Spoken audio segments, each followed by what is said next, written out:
Merci beaucoup, Olivier Gosselin.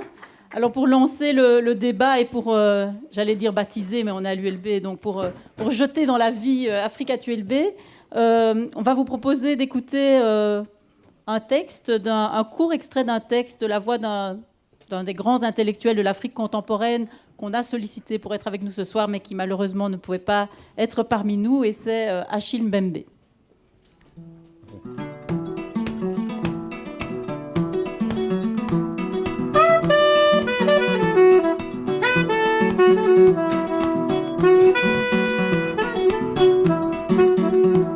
Mama keso ba mema mbao keso mema mama keso ba mema mama ke ba yele mbao ke ba yele mama keso ba. Pour ceux et celles portés par le souci de l'Afrique, le défi essentiel est donc désormais de travailler à l'interstice de plusieurs extériorités, convaincus qu'il n'y a plus de dehors auquel s'opposerait un dedans. Car au fond, tout est passé dedans. Il n'y a aucune partie du monde dont l'histoire ne recèle quelque part une dimension africaine, tout comme il n'y a d'histoire africaine qu'en tant que partie intégrante de l'histoire du monde.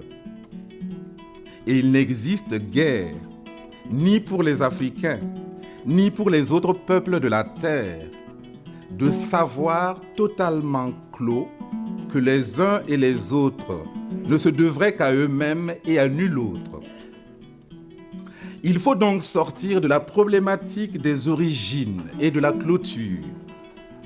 Ce sont en effet d'autres embranchements de la pensée qu'il faut explorer. Pour ce faire, nous devons assumer une fois pour toutes et à visage découvert le caractère composite de notre visage et l'hétérogénéité de nos héritages, non plus comme des facteurs d'inauthenticité, mais comme les ressources privilégiées de notre propre dépassement. Achille Mbembe.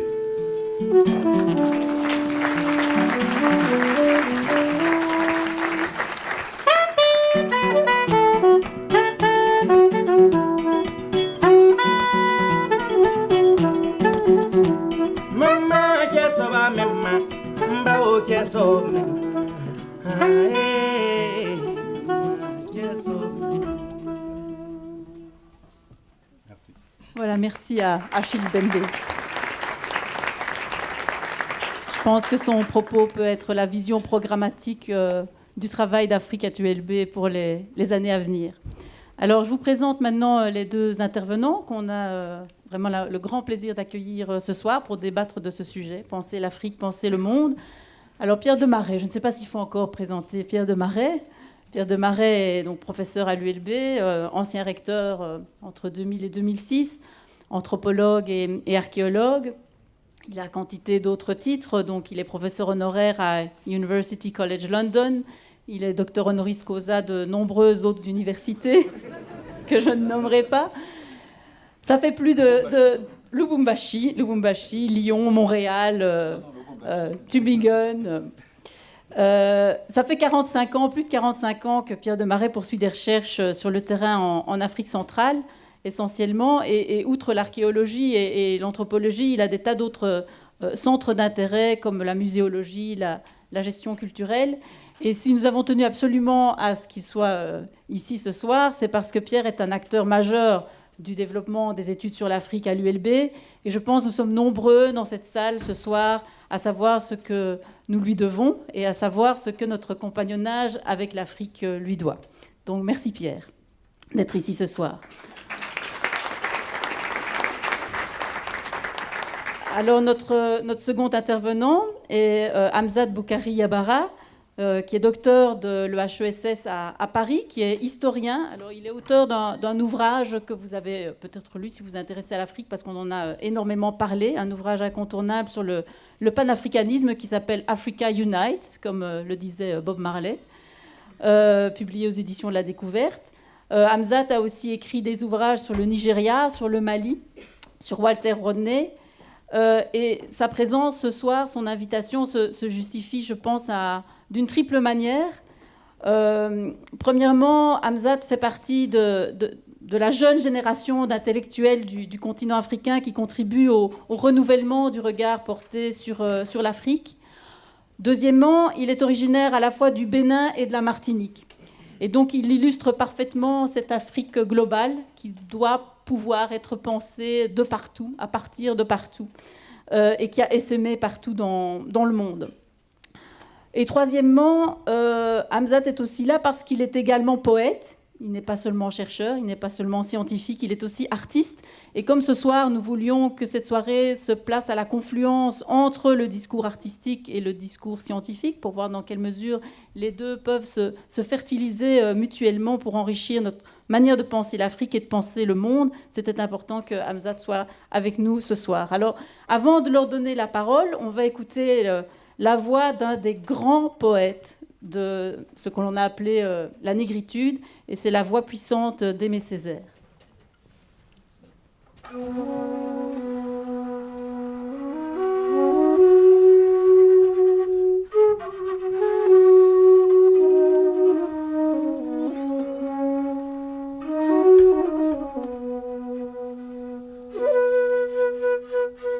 Non, non, nous n'avons jamais été des Amazones du roi du Dahomey, ni prince du Ghana avec 800 chameaux, ni docteur à Tombouctou, Askia le Grand étant roi, ni architecte de Djenné, ni Mahadi, ni guerrier.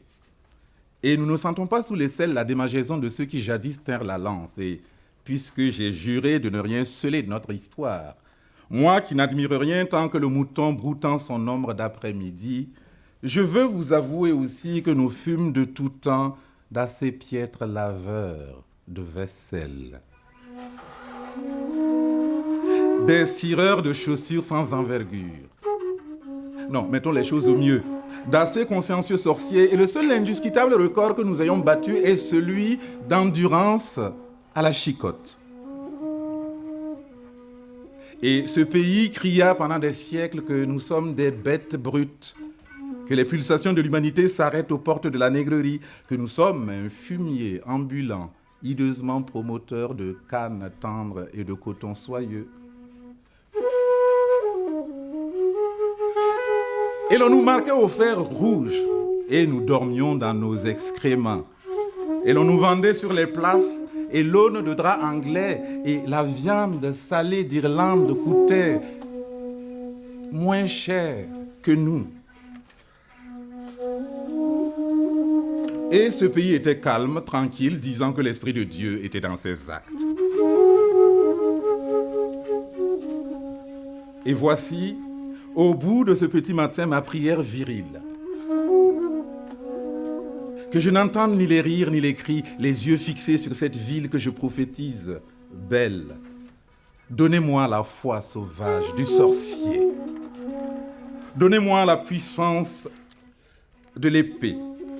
Donnez à mon âme la tempe de l'épée. Je ne me dérobe point. Faites de ma tête une tête de proue. Mais faites de moi aussi un homme d'ensemencement. Faites de moi l'exécuteur de ces hautes œuvres. Alors voici le temps de se ceindre les reins comme un vaillant homme. Mais le faisant, mes cœurs, préservez-moi. Préservez-moi de toute haine. Et ne faites point de moi cet homme de haine pour qui je n'ai que haine, car pour me cantonner en cette unique race, vous savez mon amour tyrannique, vous savez que ce n'est point par haine des autres races que je m'exige, bêcheur de cette unique race, que ce que je veux,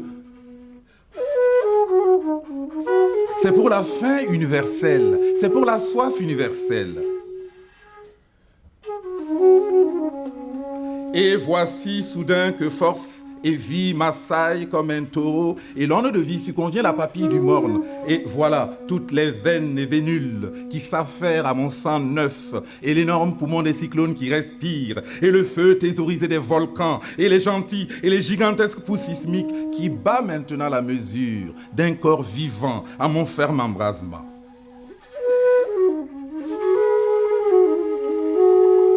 Et nous sommes debout, maintenant, mon pays et moi, les cheveux dans le vent, ma main petite maintenant dans son poing énorme, et la force n'est pas en nous, mais au-dessus de nous, dans une voix qui vrille la nuit et l'audience comme la pénétrance d'une guêpe apocalyptique. Et cette voix prononce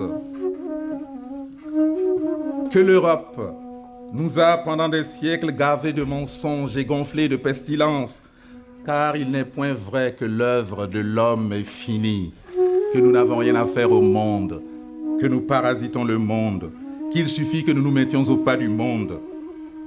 Mais l'œuvre de l'homme vient seulement de commencer. Et il reste à l'homme à conquérir toute interdiction immobilisée au coin de sa ferveur. Et aucune race ne possède le monopole de la beauté, de l'intelligence, de la force. Il est place pour tous au rendez-vous de la conquête. Aimé Césaire.